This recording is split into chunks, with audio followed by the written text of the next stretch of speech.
Popcrave has the tweet saying, Donald Trump has revoked the Equal Employment Opportunity Act of 1965. The order prohibited discrimination in hiring and employment based on race, color, religion, sex, or national origin. We have this in the, right here, this is the executive order, ending illegal discrimination and restoring merit-based opportunity. And you can see, while this does cover all the DEI stuff, it includes Executive Order 11246 of September 24th, 1965, Equal Employment Opportunity is hereby revoked. For 90 days from this date, from the date of this order, federal contractors may continue to comply with the regulatory scheme in effect on January 20th, 2025.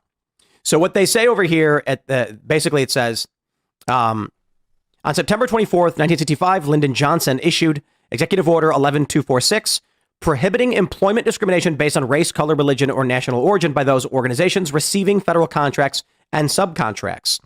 In 1967, Johnson amended the order to include the sex on the list of attributes.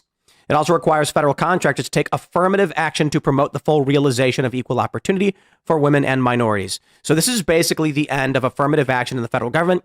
It only extends to the federal government. I did not realize that was just an executive order. I thought that was a law. Trump just said, nah, we out. Done. Yeah. That's pretty remarkable. That's right? I mean, brass balls. You know what? So this is a thought that I had. It's a question. I don't really know the answer to it. But when you look at all these things that Trump's doing, and he's killing DEI in federal government, he's killing gender ideology in the federal government, those two things in particular, you know, I was expecting a nuclear explosion of rage, a full-on left-wing meltdown, protests in the street and everything over this. And we're not quite, now, of course, the left is upset, the media is upset about it, but we're not quite seeing the level of rage that I was expecting. And I'm wondering why that is. One theory is Chris Rufo he tweeted something earlier about how the big tech companies, you know, according to people he's talking to, his reporting, that talking to people at big tech companies, they're going to comply with this getting rid of DEI.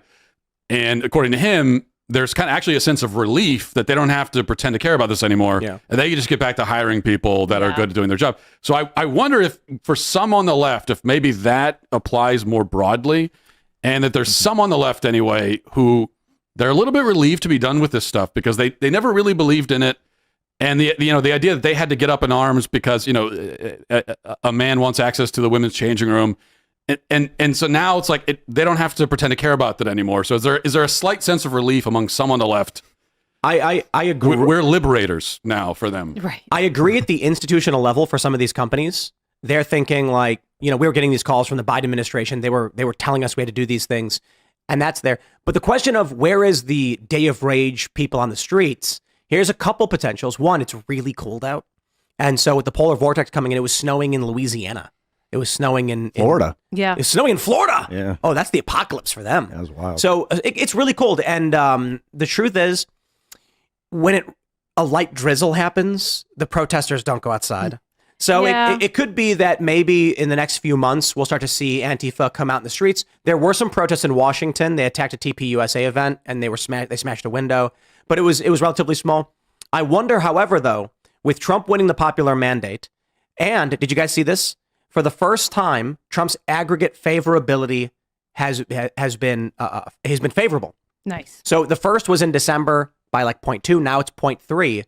In his political career, Trump is now slightly favorable. I wonder if, you know, the thing about Antifa and these far leftists is that they're always a fringe minority of violent groups, and they rely on the mass of normie general liberal disdain. Yes. So if 1,000 people come out to protest, and their intention is to wave little American flags and pride flags or whatever, Antifa goes into those groups and uses that as cover to be violent, causing chaos. But if most of those people don't want to protest for these things anymore, Antifa has no cover. It may be the left is very mad, but they were never very, very powerful to begin with.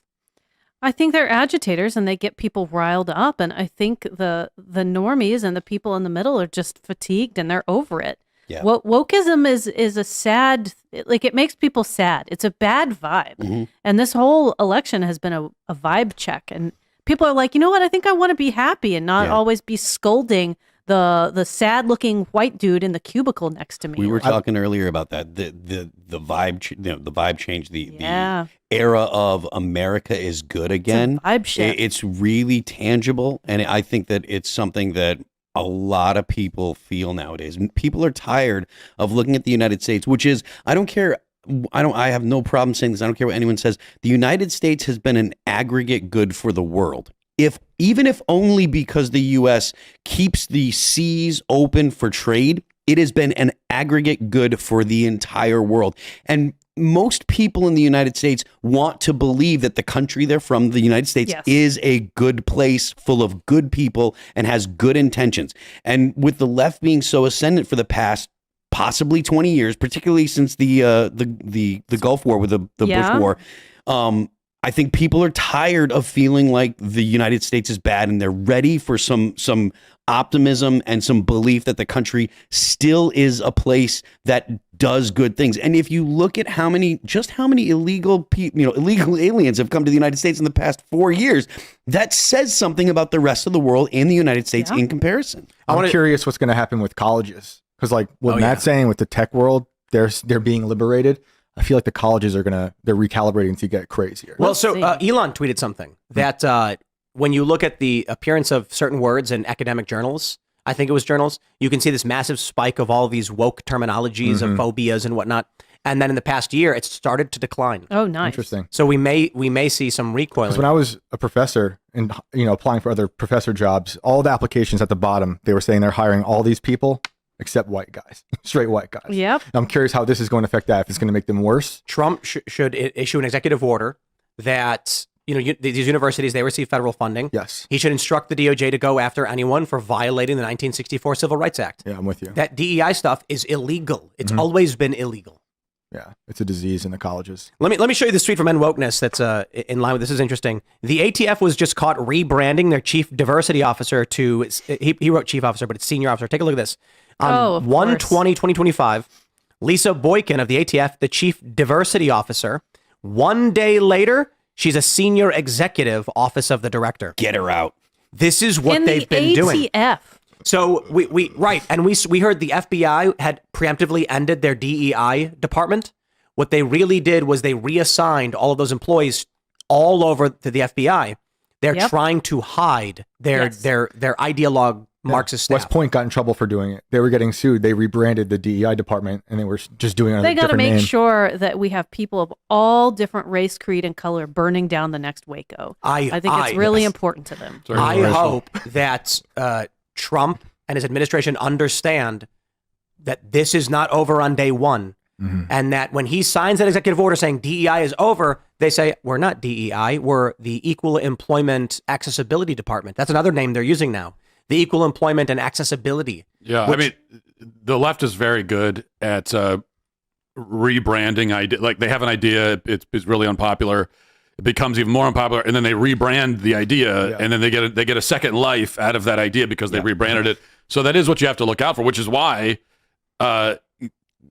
firing, you're also going to have to fire the people at the top of these agencies and departments, and then install people who are not motivated to go and find a way to recreate. Like how the Department of War became the Department of Defense. Yeah, to your point, Matt, the whole left, like about the left rebranding, that's what the whole woke movement is. When it stopped being functional for the power dynamic to go from the working class to from the proletariat to the bourgeoisie, from the working class to the property, then people like Herbert Marcuse had to go ahead and find new people with the revolutionary energy. I think it was in One Dimensional Man, he was talking about how because capitalism delivers the goods, he said, and he came right out and he said that because capitalism delivers a good life for people, they no longer, the working class no longer has the revolutionary energy. And so he specifically said that he was going to have to go to the ghettos, and you're going to have to find,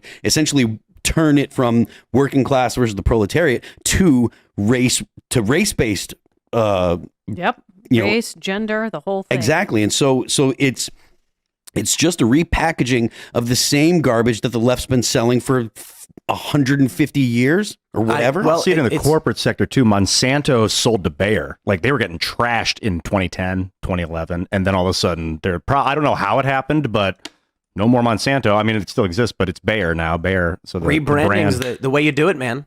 You can keep the same infrastructure going, but just give it a different name and then hope people forget about it. The vaccines change their names. Well, that's that. Once again, that's the strategy of when you make a product that no one likes. Actually, who's okay? I shouldn't go there. There's a pop star who had put out a bunch of music. I'm not going to say her name, and everyone hated it. She rebranded and changed her name to a fake name, and now she is famous. She is very famous and loved. Yeah, she's awesome, right? Can I say who it is? Who is it? Yeah, I wanted to know who. Lana Del Rey. Yeah. What was her name? Awesome. What was her name? Lana Del Rey. I don't know what her name was before. Wow. I forget. I don't care. But that's all you got to do. You go to a marketing firm and they say change your name. A fake name. Your name didn't fake fit. Sounding name? Yeah, with your sad goth girl it pop worked. music. Listen, it worked. Listen, for everyone out there that's curious, the days of Taylor Swift are over. It is now the era of Lana Del Rey. I like it. Thanks for checking out this clip from Timcast IRL. Make sure to watch the show live Monday through Friday at 8 p.m. Subscribe to this channel, and we will see you all there.